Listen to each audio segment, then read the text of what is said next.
small. Wow, tiny. You are currently listening to Tiny Table, where we explore TTRPGs you might not have heard of. Whether big or small, we hope to cover them all. Because we know that great things can come in tiny packages. Hello and welcome to Tiny Table, where no game is too small. From rules to rolling to review, we teach RPGs so you can play too. Welcome back to our second episode of our delve into Mothership. If I could have my lovely players go around the table, introduce your name, your character's name, and your favorite fictional robot. Hi, I'm Holly, and I am playing M.E.R. And my favorite fictional robot is Hatsune Miku! Yay! Yay! Miku Miku me! Oh, classic. A fantastic answer. And with that, hi, I'm Skylar, and I will be playing Dr. T. Tanaka Hernandez Schmidt. And my favorite robot, I'm gonna cheat. I'm gonna put in two, because first one, I think it's gotta be GLaDOS. Yeah, she kind of was so one of the iconic, heaviest so hitters. Funny. Oh my god. The scariest lesbian to ever not draw breath. Yeah, seriously. Fantastic as an antagonist, and then in the second game, like a pseudo deuteragonist. Just very good. But I also just want to give a small shout out to my boy Yes Man from Fallout New Vegas. I feel like I sided with him every single time because that was the "Hey, you're in charge" answer, and I liked that. You like that he was a yes man? I like that he was a yes man. We love when a robot does his job. I'm Neo, and I'm playing J10, and my favorite fictional robot is Levi from aforementioned Scavenger's Reign. It was the first robot character that gave me the hope that maybe, just maybe, robots can have souls. So I've not seen Scavenger's Reign yet, and I've actually never watched all of Attack on Titan. So for half a moment, I was like, Levi Ackerman's a robot? You think that would come up more? Yeah, it's a big part of why people didn't like the ending. It was So funny. It's not the anti-Semitism. It was just the robot twist. Yeah, it's when everyone found out that Assassin's Creed was a sci-fi video game and not a historic assassin video game. That actually did really fuck me up. Yeah. What a moment. Also never played, so. And hello, I have been, and will continue to be your warden, Julian. And I'll give it to a duo as well. Gotta respect the classics. The first great gay couple of science fiction. C-3PO and R2-D2. Yeah. The Bert and Ernie of robots. I love them so. Let's get back into it. When we last left off, everything's going so great. Yeah. No bad things have happened to any members of our crew, in particular not our intrepid teamster J10. Nia, would you give us a little reminder as to J10's state at the end of the last episode? J10 attempted to establish comm-based contact, heard the bug screech again, passed out, had the very beginnings of a dream, and was awoken to thousands of tiny paper cut-esque lacerations on the skin.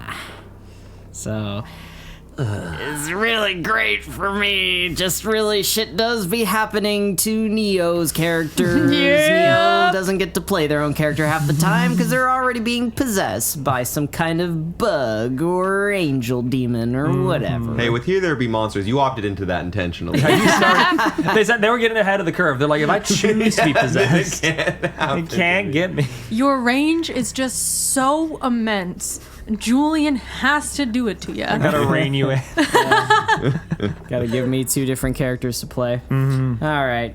We return specifically for our location. We are in the hallway system that runs from the northern to the western side of the commissary. We are just now in front of the encrypted, locked laboratory that M.E.R has failed to decrypt the door lock. Dr. T. Tanaka, you had gone back into the commissary to retrieve a torn and messed up map. This has given you a bit of an overview of the base. Rooms you've yet to explore, To your immediate north, you're right next to the door to this thing, is the command center, a northern central circular chamber. To the northwest, beyond a door from whence a regular thumping sound has been emanating, is the garage. And then on the western wing, there is a small circular room about halfway down, the armory, and then the southwesterly large room, the crew habitat. Okay, before we explore any further, noticing that J10 has developed the lacerations, Dr. Tanaka immediately is in, oh, I have to figure this out now or it could kill us mode. So I think immediately I would like to check myself. I've not opened my hazard suit. I've not listened to the sound. Do I have any sort of lacerations on me also? Nope. Okay. Upon recollecting, or we could even travel back there physically if need be, I did pick up the dog tags of Second Lieutenant Lang, which means I would have been in close proximity to them. Did they also have these lacerations? Yes, you didn't take a lot of time looking over their body, but they were outside of the freezer, so you would have been able to see this even at a glance. They also had the paper cuts crisscrossing their body, and the body itself was kind of emaciated looking. They did still have, like, their head, and their chest wasn't burst open, though. So I think he's immediately trying to, like, okay, I don't have them. These guards did. They were outside of hazard suits. They were exposed to the air. That's a possibility.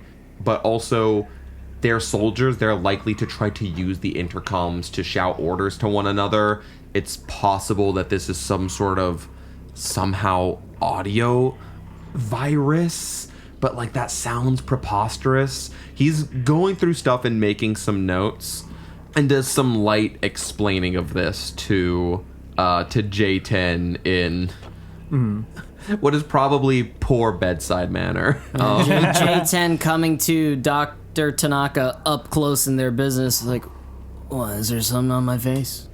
You look really bad. I'm not sure when the change happened, but you're covered in the same lacerations that were on some of the bodies I inspected earlier. We should also be wary. I forgot to roll for this last session, but this is your second stim pack in a single 24-hour period. There is, at this point, a low risk of overdose. Ooh. Neo, would you roll me a D10? 7. Okay, you have not overdosed on stim packs. If you had rolled under the amount of stim packs you have used today, you would be making a death save.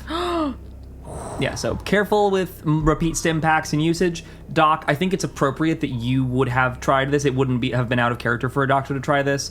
Second stim pack in a day, odds of an overdose is relatively low, and it was a seeming like immediate threat. But a stim pack is not a thing to be taken lightly. That said, so the stim pack woke them up. It does say that stim packs can also do things like cure cryosickness, reduce stress by 1, restore health. It says, so cures cryosickness, reduces stress by 1, restores 1d10 health, and grants advantage to all rolls for 1d10 minutes.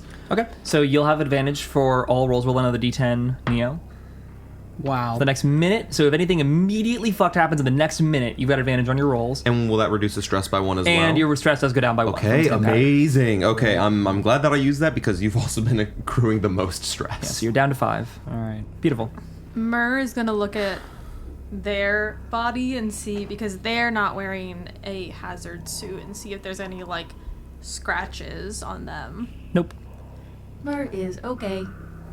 Well, I don't assume that some sort of viral infection, well, some sort of non-computer viral infection would influence you the same way it does us, but it's still hard to grok a diagnosis. We should keep moving. I think hazard suits stay on, and I think comms stay off, just as a precaution. Yeah, you don't gotta tell me twice. That said, we should avoid the noise. Do we want to go armory, try to equip ourselves, or do we want to try to check the crew quarters for maybe, I don't know, survivors? Maybe someone has an access key. Let's get armed first. Okay, armory it is. All right. Alrighty. You all are heading down the hall. Am I right to assume that you're moving, that up to this point, because you're in the hall and the noise is louder for you, you've been keeping close to each other and whispering a lot of this stuff? You're not, like, speaking very loud? Yeah. My volume bar is down. Yeah. For sake of the audience, I'll not ask you all to faux whisper, but I'm just I'll keep an assumption that unless things necessitate a raising of the voice, y'all are keeping physically close together and speaking very softly with the knowledge that something's thumping in the garage. Correct. You're heading straight to the armory. Are you popping into the command center on the way there because you're next to it now, or heading straight to the armory? Let's pop in the command pop center. in. Might as well. Yeah, yeah. Command center itself is not locked. You open the doors. The command center. Large, circular room, the central nervous system of the base. There is, on the kind of back wall facing the big central computer terminal, a Marine's corpse slumped over the controls. If this is the command center, I imagine this might have ties to the local intercom. Is the way that they're slumped, like, are they hitting a lever that's like, you know, like putting shit onto the intercom? Mer will go and like take them off. You pull the body up and off and see it's a pretty immediate cause of death is indicated. A single bullet wound to the head. Oh my. And From which direction? from the right side, like temple. Oh. And there is a revolver sat on the side of the console. That seems like scattered there. Lacerations? Yes, all over. And dog tags? Second Lieutenant Kaplan. Oh, Fuck. Uh-oh. Your immediate rendezvous target. This is not good. As you're near them as well, Murray, you can see the central computer and communication instruments are smashed. This would take some significant repair just to become operable again. Kaplan was just dead on top of the thing.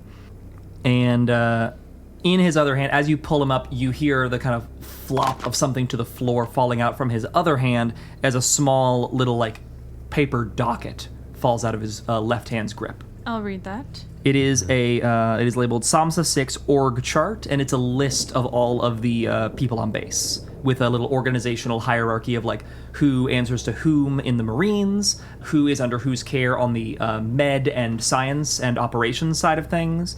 So you've got a list of names that you can cross-reference. Mer, is it alright if I see that? I have dog tags I can cross-reference who may or may not still be living. Give me names, and I'll tell you where they're at on the chart. Here you go. Alright, takes it. Obviously, we've got Kaplan here. Yep, Kaplan's at the very top, immediately over Sub-Sergeant Underhill, Underhill, unknown. who will be the platoon sergeant, right under the platoon commander, who is Second Lieutenant Kaplan. And then we know that Xavier's dead, Lang is dead, and Resnick are dead. Lang is one under Kaplan in the kind of vertical hierarchy of the org, and is kind of on equal footing with a Sergeant Valdez. Lang was the pilot, and Valdez was the platoon tech. Have we found a Valdez tag? Not yet. We don't know if Valdez is or was the platoon tech, but Valdez's role is platoon technician. Yeah. Xavier and Resnick are both under the immediate command of Sergeant Yang, who answers to Sergeant Valdez, who answers to Underhill, who answers to Kaplan. Sergeant Yang was squad leader for a squad of 6. Lieutenant Corporal Xavier was an APC driver on a thing labeled Zigzag Squad. And Lieutenant Corporal Resnick was one of the 2 members of Fire Team 1 alongside PFC Pedro. There's also a Fire Team 2. Something jumps out to you. There is there's a bug. On the team, the other member of Zigzag Squad alongside the deceased Lieutenant Corporal Xavier is PFC Tanaka. Oh, Alright. No relation. Are you sure? I'm an only child. Oh, that's why you're like that. J10 means bald. It could be a cousin. And to give a bit of a higher level look at the org, you know, we've got the 4 higher ups: the Commander Kaplan, the Sergeant Underhill, the Pilot Lang, and the Platoon Tech Valdez. under Valdez, there were 2 squad leaders. One squad was Zigzag Squad. The other squad of equal size was the Siege Squad. Okay. I do not believe you've encountered any names from Siege Squad yet. Nope. Then on the operational side of the org, obviously, leader is Dr. Edem, the mission specialist. Serving alongside Edem is Hinton, the synthetic science officer. They are, at this point, those 2 individuals, as a reminder, are now your 2 most critical to find people. You need Edem, ideally alive, and the samples that Edem had collected, and you need Hinton's logic core, and if you can get Hinton, that's convenient. Serving underneath them would have been Dr. Ziegler, the exobiologist, Sobal, the engineer, and then a trio of a planetologist, a geologist, and a mechanic, who I can give you names for if they become relevant later. We need Werner Ziegler. Werner Ziegler. Not Werner Ziegler. As I'm going through this, knowing that it might take a little bit of time to cross-reference, I think I'm actually going to turn to J10 and say, while I'm scrolling through this and getting a list of people that we may want to look out for, is there anything you think you can do about this? Kind of pointing to the console. Well, this is pretty poorly. I mean, I can try, but, if we're keeping off comms, right, then who are we contacting, Do we have a way of contacting our communications team, our ship, to be like, hey, we're fucked, can you pick us up? Your comms are only short-range comms, so the kind of assumption they were saying was call us when you're ready would be call us from the base once you've got their communications back online. So you would need this computer to call your own dropship back. First, before we start making noise... because if engines come on... lots of lights, lots of engines that could suddenly spell. First of all, basic perimeter check. Is there anything... Is there a face hugger hiding in the corner? In the 18 bugs on the ceiling. Now that you mention it. No, this room itself seems that the only biomass that was in this room was the dead Lieutenant Kaplan. That's not but encouraging. Smart to look around. No skittering can be heard, though in the distance the thumping is still coming from the garage. Okay.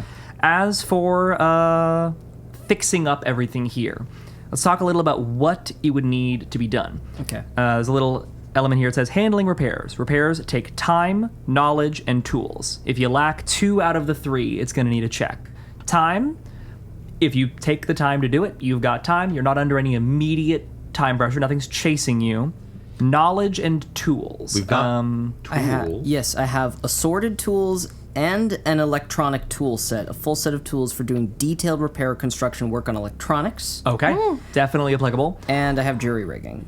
And I have the knowledge. Oh, yeah. And you got the knowledge. So if you 2 are working together, you'll have advantage on how much time it takes. Okay. Or if one of you works alone, it will be still accomplished sans roll, but it'll just be one straight roll on how long it would take. Okay. Let's secure the perimeter and repair the machine, right? Let's close the doors, lock them if we can, and focus on mechanized repair. We need to contact base ship and be like, hey, this place is fucked. Come pick us up, essentially. We'll look around until you come back, but, we need you to know that this place is fucked. Yeah, you need to be on standby for, immediate distraction. Yeah, and we need, some Marines. Yeah. Can Do we you get some have reinforcements? more dudes with guns, please? Yeah. So it'll be an advantaged roll on how long this is going to take. Advantage was not that helpful. It's a 7 and an 8. You give a look over of this repair. It's probably going to take more than an hour to fix all this stuff up. It was that times 10 minutes. Do we have enough oxygen? We have there oxygen is tanks oxygen in and- the facility. Individual rooms are airlocked. The commissary is not oxygen safe. This room is still oxygen safe. So you're good to go there. This is our lifeline. Without the repair of this, we will die here. Yeah, all of us. Yeah, if we even if we say we find, Dr. Edem or whoever, if we tip something off to our location and we're being chased, that's immediately our time no longer exists. We don't get that factor anymore. This is the only point at which we can guarantee we will have 70 minutes to do something. Yeah, it's better to tackle this now and deal with the consequences, because at the very least, if shit's fucked and we can't get anything, we can at least get out. All right, so let's lock the doors, bunker down, and work on the repair. M.E.R, what's your intellect score?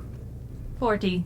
Okay, mine's 46. Mine's 54. Yeah. Oh. In terms of raw intellect. A roll but- is not going to be needed here. Okay, great. We've determined that we have enough tools to do it without a need for a roll. Great. It's gonna take time. All right. I think, honestly, I think all three of us would work on this, yeah? Yeah. We have a computer, we have a jury rigger, and we have a scientist. Yeah. I think all three of us need to work I think on you're this. locked in. I think we've determined that it will be possible to be done in the time with just the two of you if we want. That's also an hour for thawing.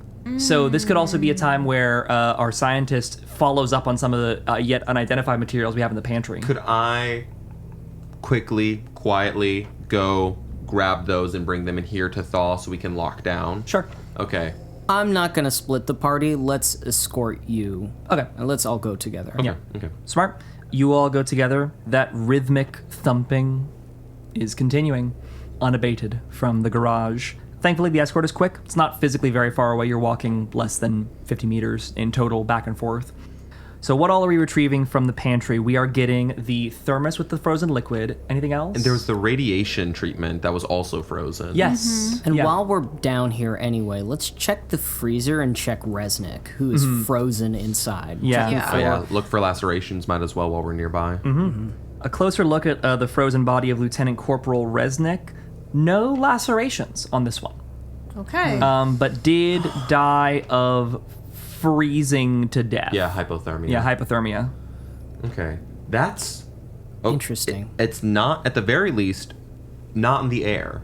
It could possibly be reasonably assumed not like an immediately breathable thing, I imagine, because like he probably would have, Been exposed, to the air, and at the very least. potentially post-mortem developed lacerations.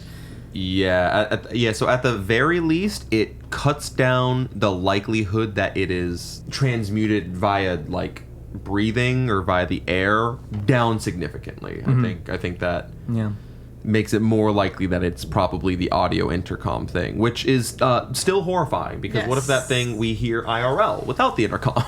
Yes. So still concerning, but that's good information to have. So, back to the command center.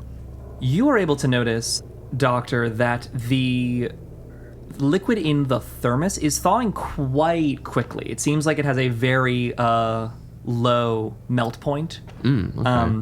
Above Mike, I looked it up. Turns out they did the math wrong for this module, and it should have still been liquid in the freezer, but I'm rolling that over whatever. But it is melting now, so that one won't need any accelerant. The chemotherapeutic agents, though, would require some heating to get to a thawed point within the hour. Do you have any means of warming these up? Besides your flamethrower? Don't sadly know if I have anything like that in my inventory. I think this is one of our lower concerns as well. None of us have any immediate radiation. It's just a nice backup in case something does happen. But for the meantime, we'll push past that. Totally. Yeah, it can thaw slower. But while they work on the computer, Doc, you would be able to identify likely the fluid. What do you think you're doing for the testing of it? I think for the testing, slight, not direct smell, like, Waft. you waft to get like an understanding. Might even take like a very small amount and like set it just like on the floor or on like a table or some surface to see like, okay, is this like an acid? Is it going to melt through like a little wooden table? Does it sit still? Can I now see some color with my headlamp if it's outside of the canister? If I poke a little wire into it, what happens? Yeah, I think is having to kind of make do with limited materials. I mean, I do have like a first aid kit, which I imagine might have like small things like cotton swabs that I could get like a small amount of the liquid onto for better study. With the cotton swabs, you're getting a light fume off of the waft. It's a pretty subtle odor. At the rate that it is thawing, you get the sense that this would be an acid solution because it is very quickly going from its ice form to its liquid form, implying that at room temperature, it's probably naturally a gas. not even a liquid. So it would be a solution in water to be in this state and not just be turning to gas immediately. That cotton swab goes in, and that cotton swab is gone. This is a very strong acid, like probably like hydrofluoric acid or something like that. Okay, I'm gonna add strong acid. Very nice. So you're doing those examinations and interrogations. I would say that total trip and time and investigation is going to eat up about 10 minutes of your time while they work. Yep. And then from there, you can probably join their efforts unless there's anything else you want to do. He can join. He's not like an electronics guy. He'll lend a hand, or if there are like questions that his scientific mind or maybe his knowledge with mathematics or things could help, he'll definitely lend that. But like if they're like both sticking their heads into this electronic console, like getting things, working, they're not looking at the surroundings. I think he wants to be the eyes in the back of the head that are like, you can also examine other parts of the room, like what else is in he's gonna here? kind of slowly walk around the perimeter, examine the room, and like just look out to make sure that nothing's gonna get the jump on us while we're trying to fix this thing, that we don't get too distracted by the work to not assess immediate danger. Perfect. So you'll be on watch. You won't speed the work, but you'll keep them safe while they do operate. In particular, you're, I'm assuming, paying attention to the thumping sound, seeing if it gets closer. And also wants to, like, if they're like air vents or like ducts, like could something crawl and skitter out of that? Like, it's like no air vent in this room. Okay. Work proceeds. Takes a little more than an hour to do all of the labor of the repair of this console. It's some rewiring, it's some jury rigging, it's a lot of key reassignments once you get it turned on enough that it can even know that it's taking inputs. Over the course of that time, J10, you find you're getting into a real solid workflow. Like, this is where you shine, right? You're doing the work, you are plugging away at your stuff, you're, classic wrench, scalpel, hoagie, spanner, shiv, dildo, what? smut book. And every so often, as you're kind of doing the work, you're just kind of overcome with this sense of comfort and ease, as there's almost kind of like thrumming sensation of like work, work, work, work, work, work, work, work, work. Work. I think J10 just starts muttering that like out loud, like work. M.E.R starts going, Work. Yeah, just we're mumbling work over there, and you're like, ugh, freaks. It's like, can you keep it down? We want to make sure we don't draw any unnecessary attention to us. You are yelling. No, I'm not. Stop gaslighting me. This is emotional manipulation. Look, I understand you're in a workflow, but saying work out loud isn't exactly going to keep us hidden from anything that might be listening close by. I was saying that out loud? Yeah, we were doing it together. I thought we were bonding. I didn't... I got a bad feeling. Is it all the cuts? Yeah, I mean, no, but yeah, I think they're related. I think whatever this thing is I feel like it's getting in my brain. M.E.R will put a robotic hand on you and say, Do not worry. We will put you down if need be. That honestly, that is comforting, honestly, because I'm getting nervous, Doc. Check my eyes. I just get up close. You have a flashlight? Yes. I'll do like the, check how responsive they are. Little bit of sluggishness in the reflexes of the eyes. Skin is still covered in those little paper cut lacerations. Skin seems a little tight. Like you're checking like flexibility on like the cheek, stuff like that. Okay. Well, unless you want me to perform an autopsy with he checks the first aid kit. These meager materials, there's no painkillers.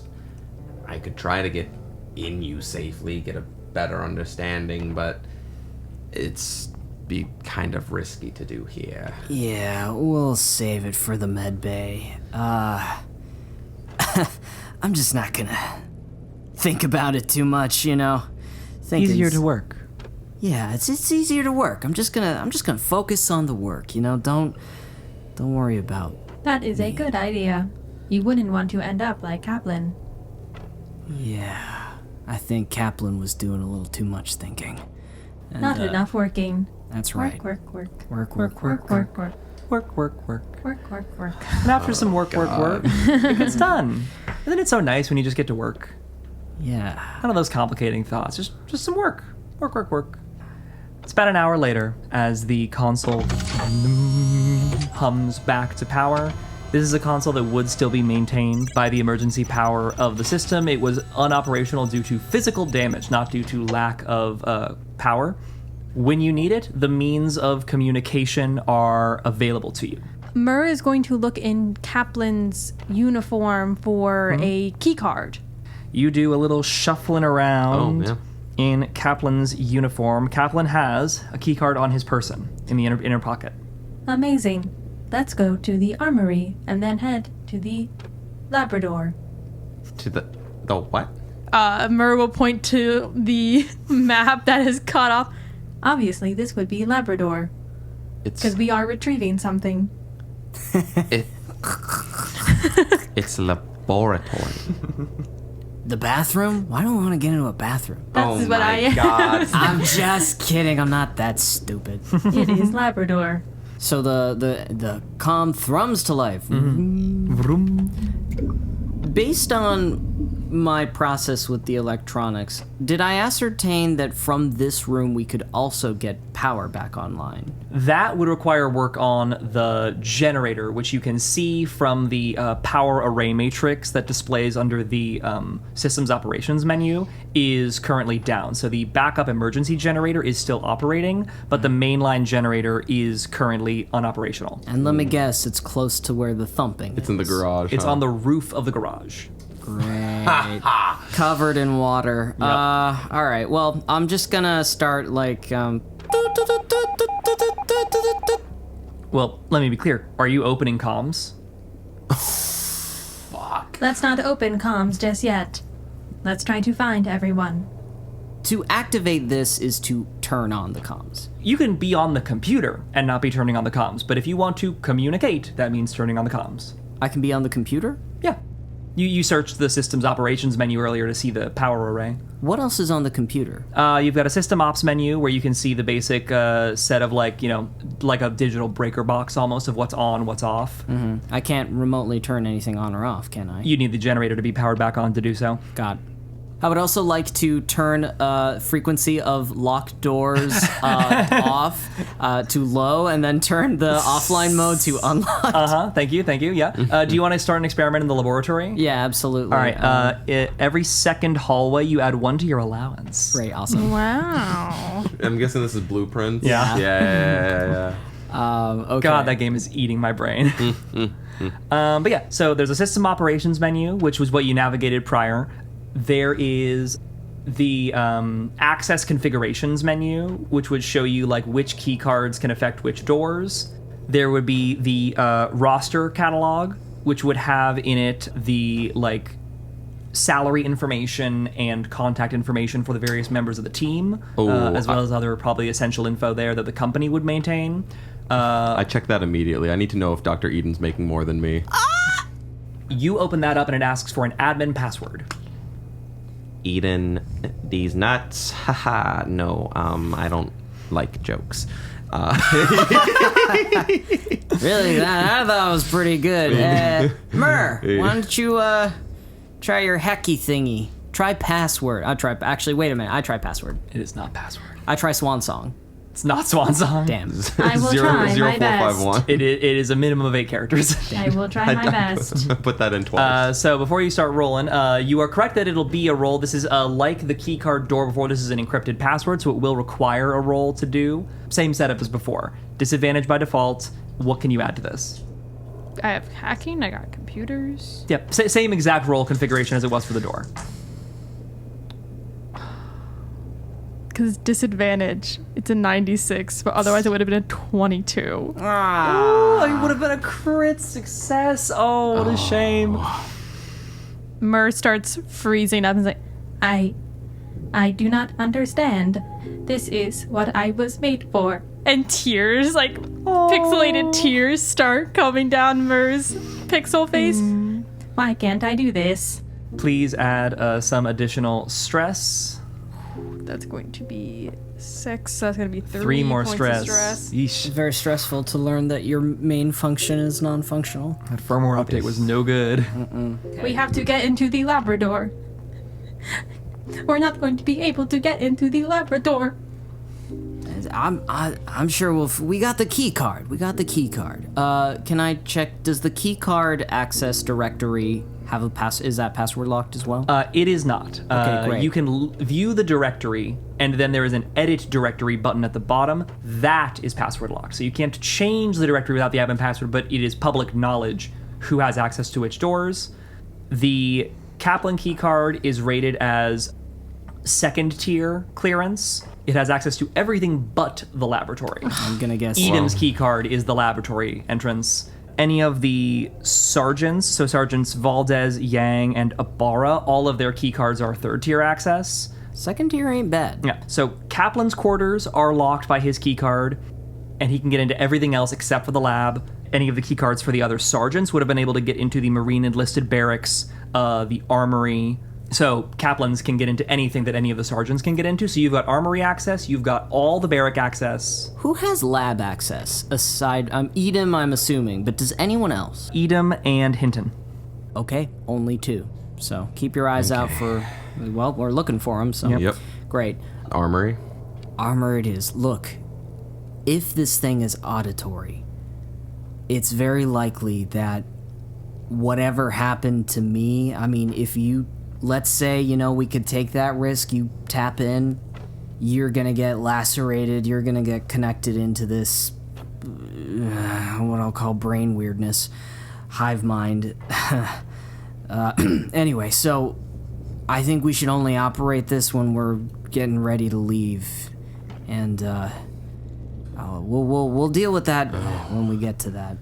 If this is somehow some sort of viral infection that can be spread auditorily, then to engage the comms and contact the patrol would be to essentially spread the virus. Currently, it's contained within this facility. I need to know more. Let's worry about the immediate problem, but it could be bad for this to spread, assuming that it does in fact do so through auditory methods alone. Is there any way that I can send any message through the computer, through a non-auditory process? There isn't like a messaging app, no. Okay. Yeah. I can't send out like a distress signal. That would be a form of the communication. Maybe if we go to the armory or the crew, there will be a flare. I have a flare. You have a flare? I do. Okay, that's important. I rolled a flare gun on my initial nice. item. Whoa. Nice. Wow. That could be one of the few things that gets us off of here without us having to use the fucking comms. You might have just saved all 3 of those characters with the Holy opening roll. shit. Yeah, wow. Okay. Damn. Okay. All right, so damn. Then why did I fix this? Yes. It's good to have the backup and it gives us information. Also, on if you other can get the things. admin key, you can do a lot. Yeah. The admin, password. Is Yeah. there a convenient sticky note? It's 04510451. Yeah, I was gonna say. No. But there is not a sticky note on the computer saying, by the way, admin password is X. Yeah, we probably have to. These guys BT did dubs. seem to actually care about OPSEC. Boo. Yeah. Who else is even on this Guys, can you stupid bum shit? me a login real quick? Like, Yeah. All right. Well, it's All right. the computer's online, and we know that Kaplan's keycard can access almost everything. I think it would be wise to keep this as our Base of base operations. of operations. Yeah. It's pretty yeah, secure. single entrance, no vents. No vents. Yeah. Let's come back here. Cool. Is this where we're storing things that can't be carried with? Yeah. Do you want to head back to the airlock and retrieve stuff from the lockers? I mean, how much? We already take too much time. It would add more time because you would have to go through the airlock procedure. Nah. Yeah, Let's yeah. just cut it. All right. To the armory then? I think we'll keep the radioactive stuff in here. Yeah. Let it continue to thaw. The thermos of the hydrofluoric acid is small enough that could be carried without too much burden. I'm keeping that on me. I have my sack. Nice. So with that, on to the armory. And with Kaplan's keycard, the door opens to you. Amazing. Encryption be damned. Okay. Good order of operations. There is kind of a rugged interior, metal cages lined with lockers. It's kind of segmented into two areas, a fore area and an aft area. The fore area has the personnel lockers that aren't in the airlock, seemingly for extra effects for the Marines. Back area is like a bunker-style area with an industrial blast door, beyond which would be the weapons. That industrial blast door is ripped off its hinges and is leaning up against the north wall. And beyond it, a giant pile of melted metal. Oh. That is not good.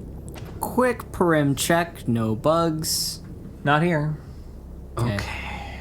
Hey, Doc, does that metal look, heat melted or chem melted? What do we think? I'll give it an inspection. You get up close. It's the remnants of a once well-stocked armory. It's a lot of guns and bits of armor and grenades all fused together.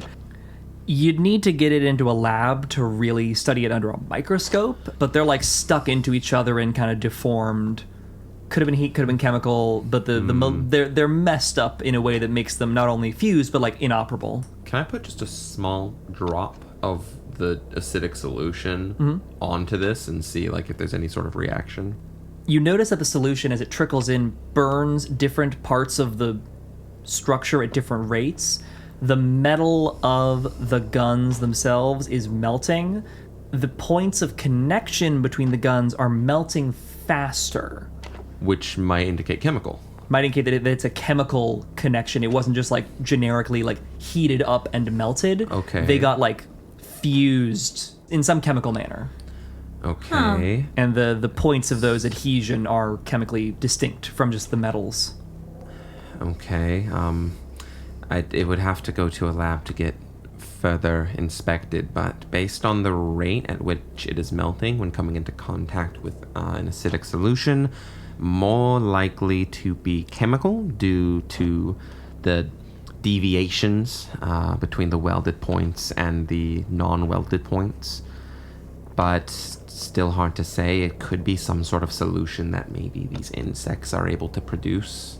Yeah, I don't see this being kind of a human desire. What do I feel when I see this? Good work. Yeah, I'm like, this looks like A project well done. Yeah, this looks like a project. You know? Like it was intentional. This isn't an accident. It feels like someone had an intention for this. I think it's bug related. Well, I don't like whatever intention it is. I don't think. Looking around, this is all the guns? This is all the guns, and the lockers themselves are all open and empty. Not much of use in the armory, unfortunately. I think we should check the crew habitat. It's one of the only few places that isn't the garage. Any key card stuck to a gun on the giant orb? You give it a look around. It's all weaponry. Yeah, okay. Okay.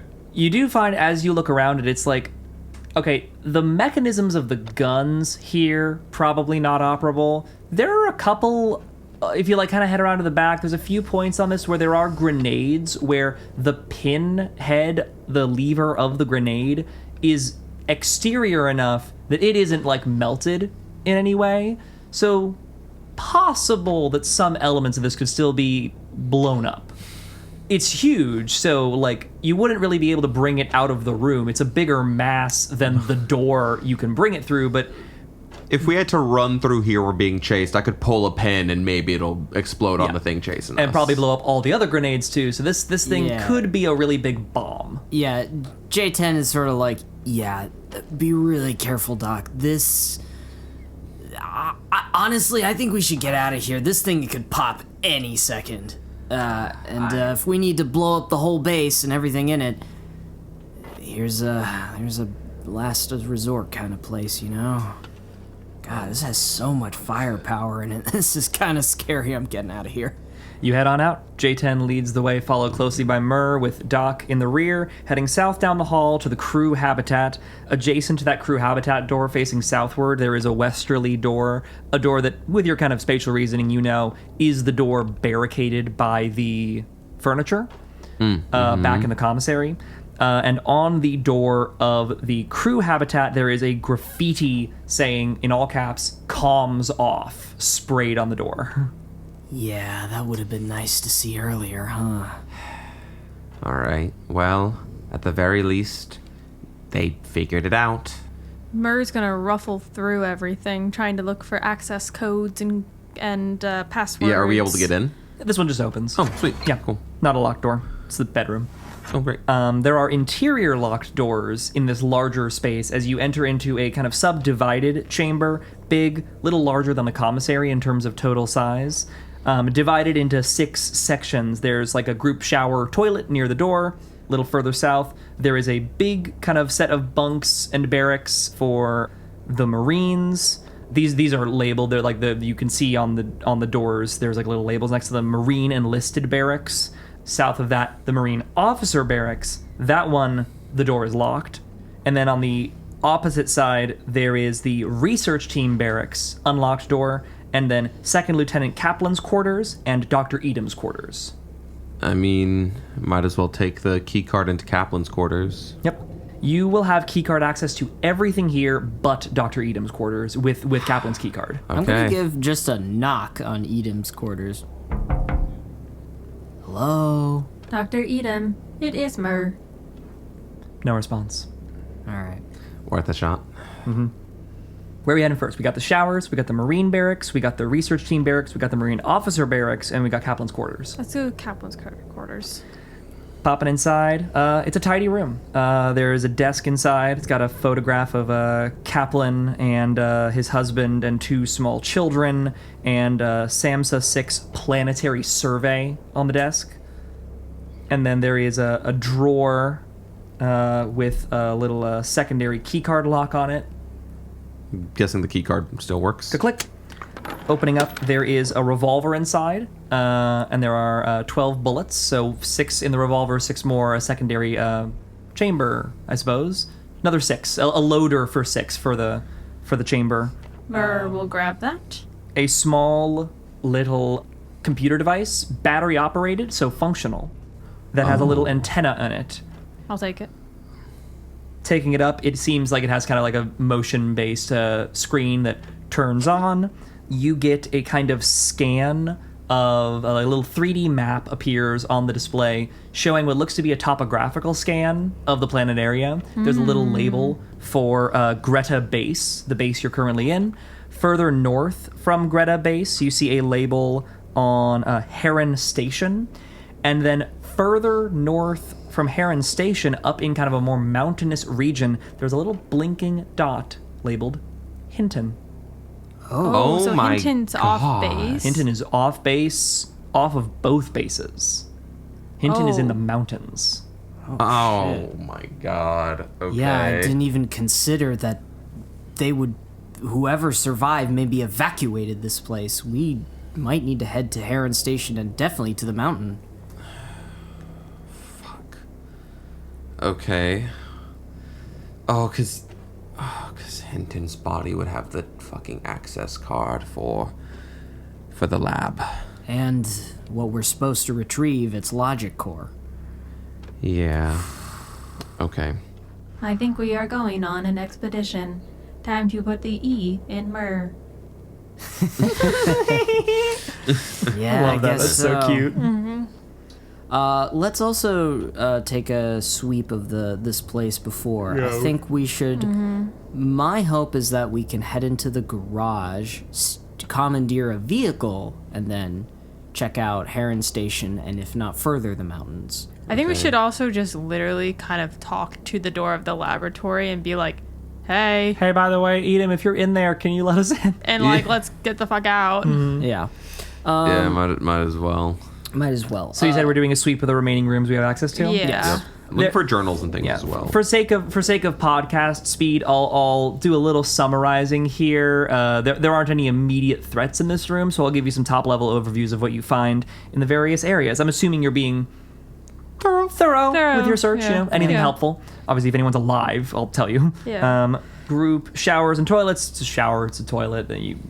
No immediate stuff in there. The enlisted barracks for the Marines has 12 bunks. It's in disarray.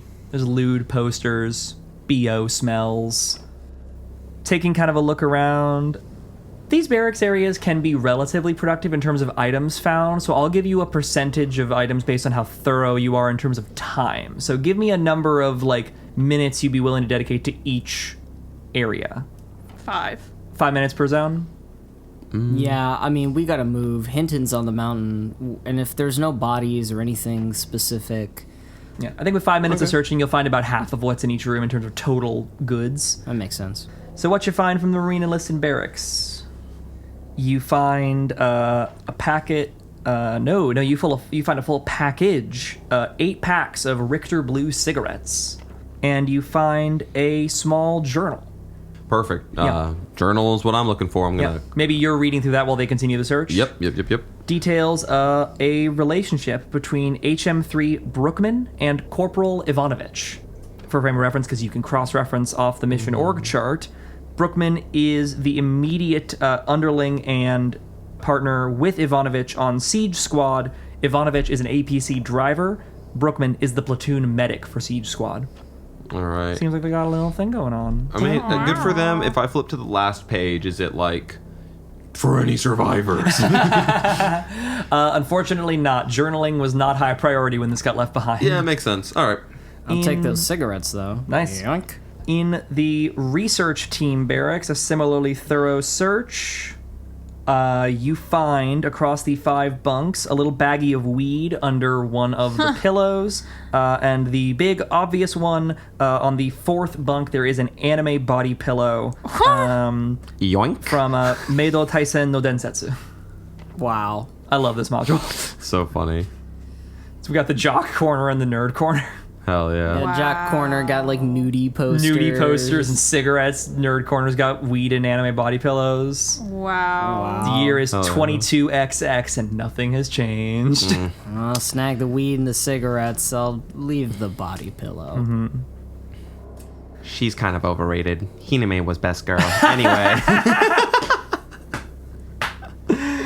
Oh, man. And then finally, a quick search of the Marine officers' barracks. Seems like it got a little more cleared out than the others. I'll tell you the total things you find here. Only thing of real consequence is a little thing hung on the wall, a clipboard, in nice kind of formally certified print from the company. This would have been probably a fax. And it says... Essential personnel. This is a full 8.5 by 11 sheet of paper with 2 12-point font bullet points on it, and the rest of it is blank. And it says Dr. Edem and Hinton, open parentheses, logic core only, close parentheses. Wow. Well, way to get them to know the priorities straight out here. Yeah. But yeah, the Marine Officers Barracks does not give anything of immediate aid other than reaffirmation of your mission. And that'll be about all you find from your pass-through. It takes about 10 minutes in total. It's pretty immediately clear that the... Yes, there's 3 of us. There's 6 rooms. Yeah. We split up. We'll head over to the laboratory. I know it hasn't worked out great previously. Do you want to try to do another check on his personal door, or do we not want to risk you gaining the stress? Dr. Edem is a woman, and we have not tried. You could try getting into Dr. Edem's personal drawer. It's not been successful so far, but it is possible to attempt. If you're willing to risk the stress. Come on, M.E.R, I believe in you. 3rd try is the charm. I just don't think it is. Aw, come on. It's up to you. All right, well, I already failed, but I might as well roll. All right, I would have failed either way. Okay. I think M.E.R just goes up and is like, I can't do it. and walks away.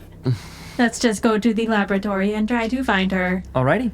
So we're heading back to the laboratory and giving it a knock. Yes. There is no response. It is M.E.R. You can open up and trust me. No response. Okay. All right, I am going to leave now and assume that you are with the other android. If you are not, well, I hope you enjoy being bug food. I think the last place to explore is the garage. It's the last place you haven't been into that isn't otherwise locked from your entry. I will have my trank gun. Alrighty. Yeah, what are we arming up with as we head into the garage? I got the SMG. Flamethrower. Yeah. We're looking alive Okay. so far. Okay. You head to the rear door to the garage and give it a click. You're also aware, garage would be an area that would have, like, this would represent the door between, on a ecological level, interior atmosphere versus exterior atmosphere. So you're both in your hazard suits, yes? Yes. Cool. I think we've been in our hazard suits. Yeah. Question.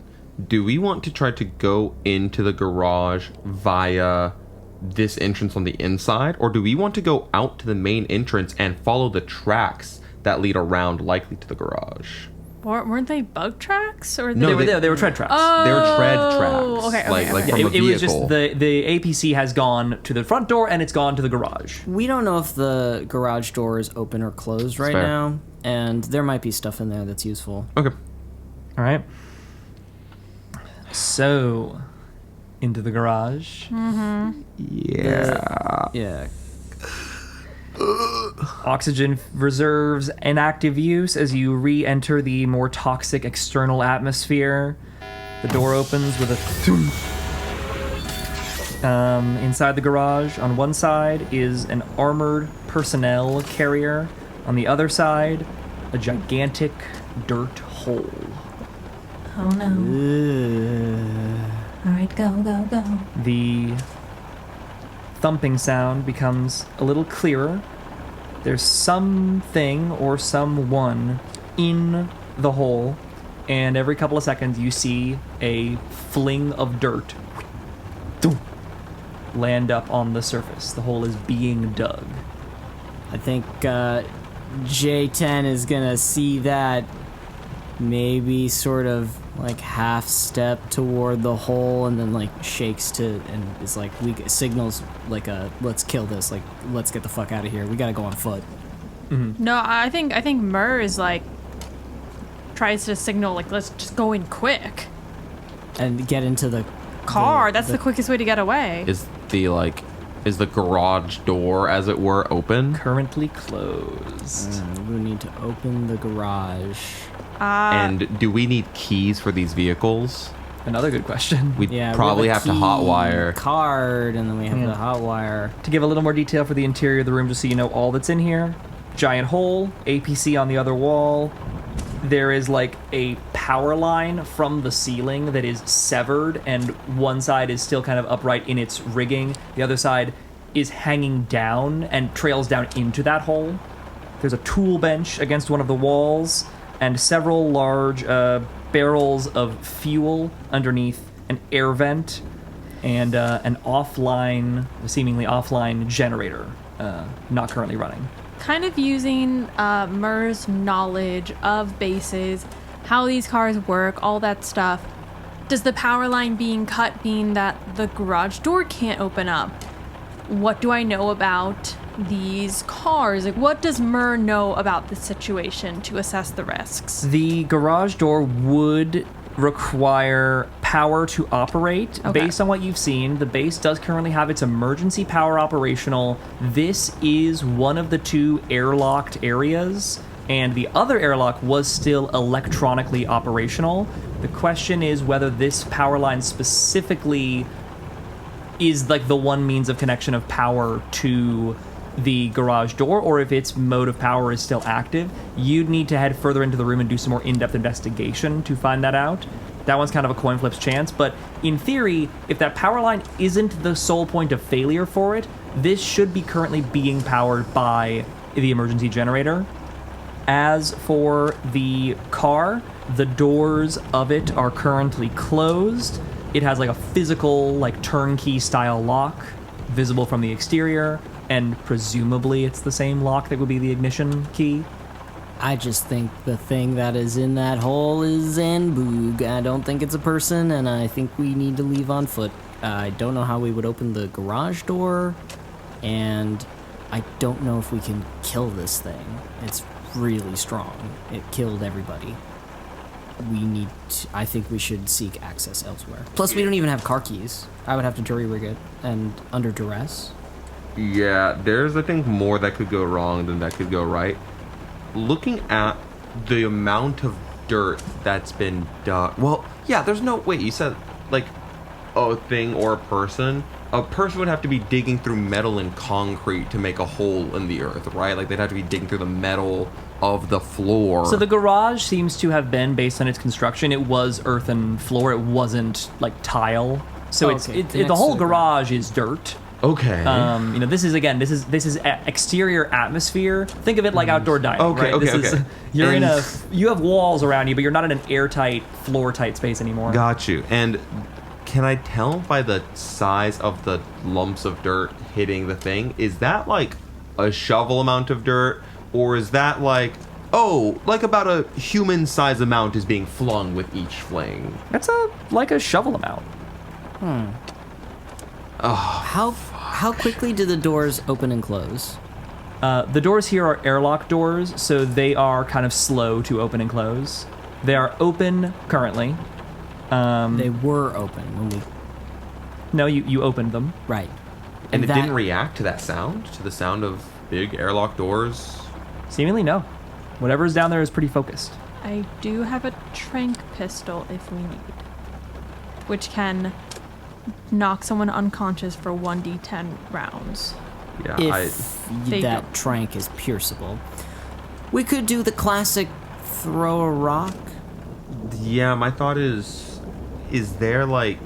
Who has the best speed stat? Maybe one of us could try to get like if speed would be somewhat related to like stealth or something, like just get like a look. If we can like get eyes on what's down there, like without startling it. Who do we think has like... Think less in terms of speed stat. Think in terms of like who's currently got the least noisy kit on their person. M.E.R. Probably M.E.R. M.E.R. Wearing like And hazard M.E.R. suits. Yeah. It's hard to scare. M.E.R.'s hard to scare. M.E.R., do you want to take a look? M.E.R. wants to go. I think M.E.R. would go because M.E.R. has the trank pistol. M.E.R. wants to take the car because M.E.R.'s like, well, I can go for a long time and go to the mountains. These two fluid bodies can't. And take a look, M.E.R. All right, M.E.R.'s gonna really quietly try to take a look and have the trank pistol ready. And as far as Dr. Tanaka is concerned, yeah, don't send the two humans to do the dangerous job. Send the robot. Yeah, that's the robot's job. That's the robot's job. Fuck it.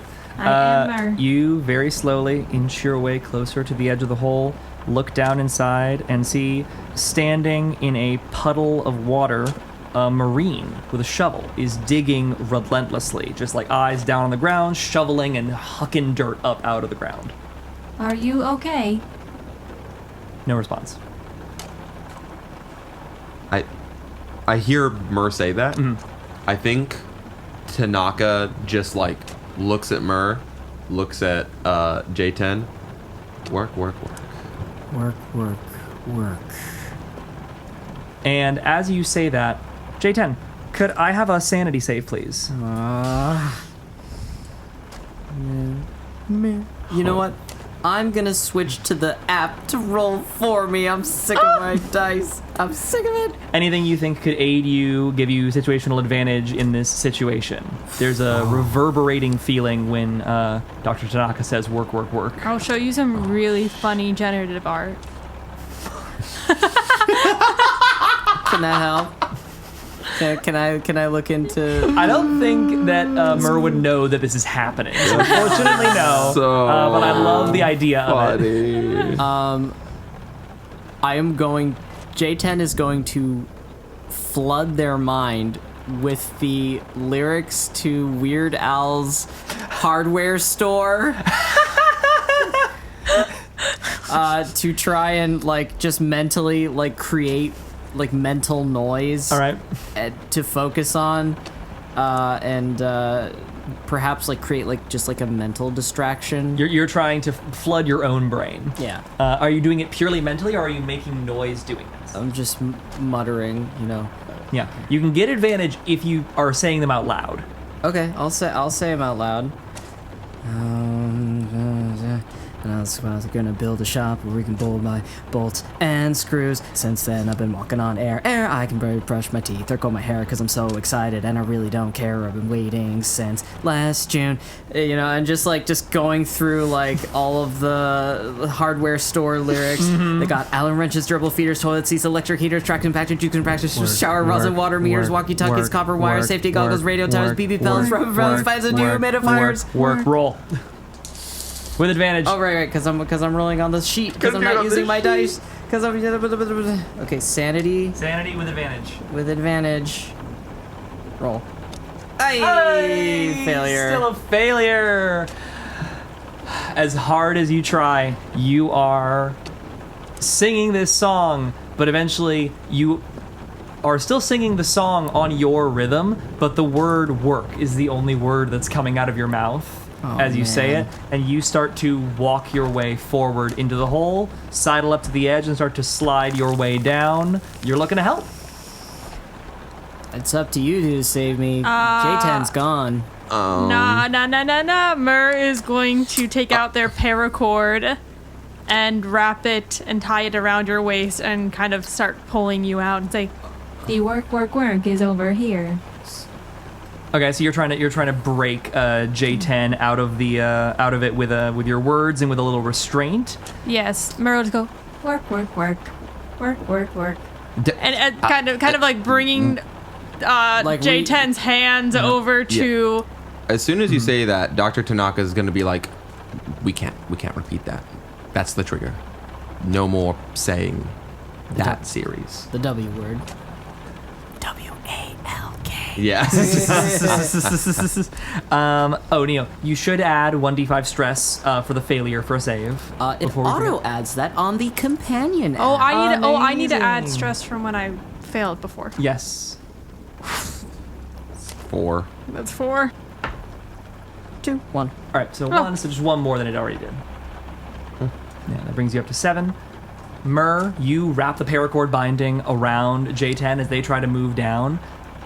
The restraint is not enough by itself to break the trance. M.E.R, can I look through some of your belongings? No. No?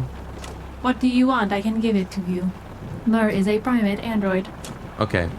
M.E.R, give me the revolver. Gonna put J10 out of their misery. Put J10 in the fucking ground. Are you implying that we kill J10? That is not what I am implying. What are you implying? I'm going to shoot them in the foot. They only have 1 foot. They have 1 prosthetic foot and one. They have 1 2 bio feet, foot. but they have 1 bio foot. They can survive without a toe. They can't help us like this. I'm snapping them out. Okay. Hand me the revolver. You have to say please. I'm gonna go get the revolver that Kaplan had. Okay. Just throw a wrench at me. Yeah, revolver. How much damage does a revolver do? Like, Yeah, you could that might- probably. that might it's a- if you kill want to me. do some damage, you could. Well, it's a D10, but my thought is if I aim specifically for their toe, it wouldn't do the full D10's worth of damage. Yeah, but they then might it just would- bleed out. Yeah. But it would puncture my hazmat suit. Yeah. That's Yeah. that's Yeah. fair. There's a tool Okay. bench right over there. Yeah, just throw a wrench at me or something. Okay. In that case, okay, fine. A bit extreme on my end. M.E.R, punch him in the head. All right. Alley-oop. Alley-oop. Ow! All right. Give me a combat check then, please. Need to roll under. Advantage because they're 35. tied up and not. Advantage because they are restrained. Yes. Do I get to roll something? Nope. There's an attack on you. Okay.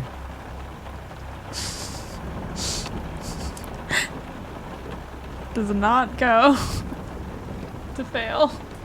A failure. You take a swing with your robotic arm, and in your attempt to do so, lose grip of the paracord, and J10 continues with their forward momentum. They had been struggling, so it's suddenly kind of a tumble down into Oh, no. the pit. Oh, no. So you are now rolling ass over tea kettle downwards. Not going to take J10. any damage. Got a lot of cushion, so I'm okay.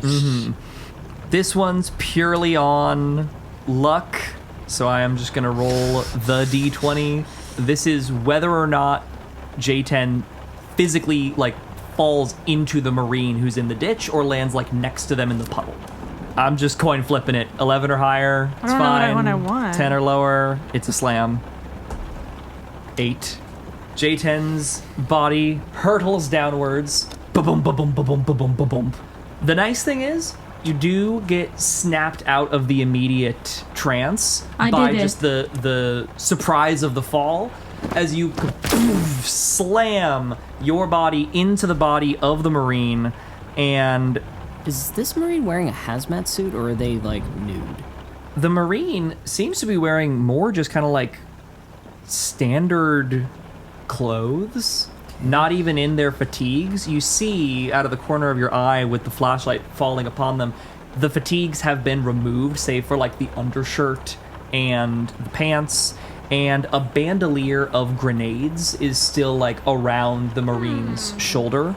And as you bump into them, they kind of stumble forward, butt end of the shovel goes into their gut as they kind of like stick in the ground mid-digging motion.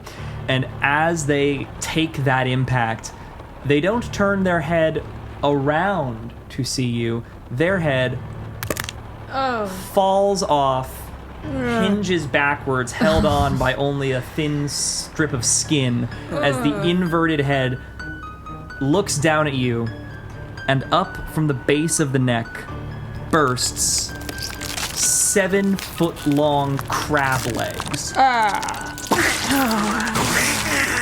out from the body. Lord!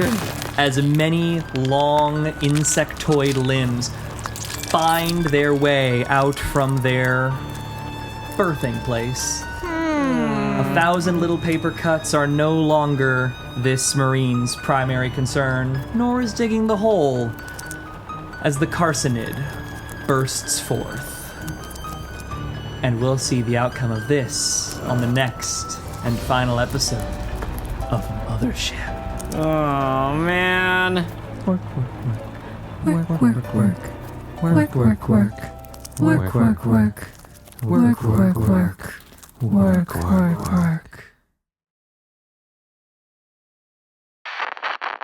This is audio log 313 from Dr. T. Tanaka Hernandez Schmidt.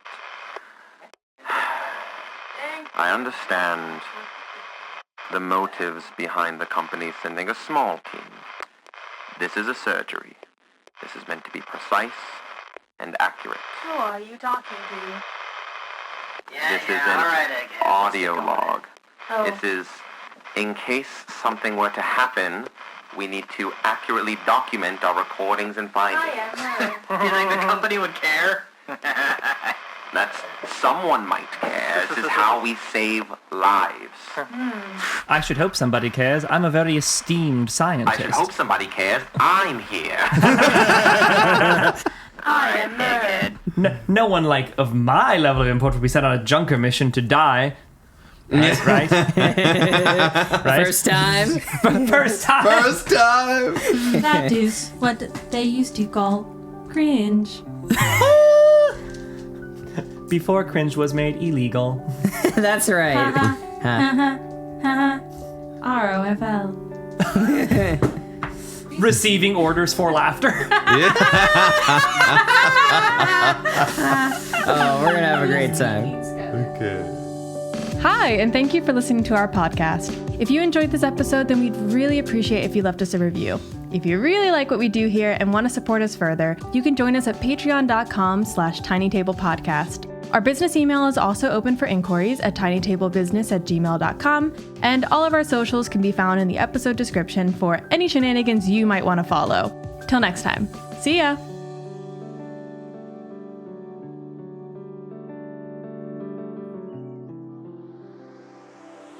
Welcome to the Shoutout Corner. This week, I have asked one of my close personal friends and subscriber to the podcast, E.G., for their top 16 bugs. And I'm going to be assigning each one of you one of these bugs going in order. So, congratulations, Anna. Because it's alphabetical, you get the best bug, which is, according to E.G., the roly-poly. For Drake, we have tree hoppers. Ooh, I don't know if I know that one very well. Next, E.G., you have given yourself the ladybug. Classic. Next up, we have Jade, and E.G. says here that they wish to list 40 different kinds of moths, but we're just gonna settle for moths in general. Congratulations. Joe, you're getting fireflies. Ooh, take me back to summer. Jordan, you've got the illustrious velvet worm. Illustrious isn't part of like the bug species name. It sounds illustrious. Regardless. Cly, you've been given the rhino and or the stag beetle. They're both sick, and stags are some of my favorites, so good pick, honestly. Logan, you've been assigned the cicada. Ooh. Matthew, you've been given leaf bugs. Oh, that's a funky one. I like that. Nancy, your bug of the week is the jewel beetle. How pretty, I guess. I don't know what a jewel beetle looks like. I imagine they're like from Dungeon Meshy, like the little insect coins. Anyway. Pleasure Goblin, you've been assigned the praying mantis. Definitely a childhood favorite for me. They look so cool. Sparky, you've been given bees. All of them, according to E.G. Just straight up all the bees, which is good, honestly. So, save the bees, keep them safe. Next up, for Stefan, we have leaf cutter ants. Oh, wait, those are the ones that, like, pick them up and walk around? Wait, yeah. I've seen a nature documentary or two. I know what's good. Hell yeah. Tammy, you've been given Goliath beetles. Whoa, that sounds awesome and rad. If I was like a bug in like a D&D campaign or something, I'd probably want to be one of these. The first 4 notes of Megalovania. E.G. says here, let's throw in a cricket for great sounds, which, given your name, I think is highly appropriate. And lastly, but not leastly, for thy dungeon gal, you get dragonflies, one of the OG greatest insects IMO. So with that, E.G. doesn't actually know that I'm doing this. I just kind of texted them for their top insects. So extra special thank you to E.G. for the fantastic bugs, and just extra special thanks to all of you for being here. Your assignment this week is to go out and catch your assigned bug, 10 of them ideally. This will be graded, and it will affect your final, so be ready with that by next Tuesday. Anyway, we'll see you all next week. Have a good one.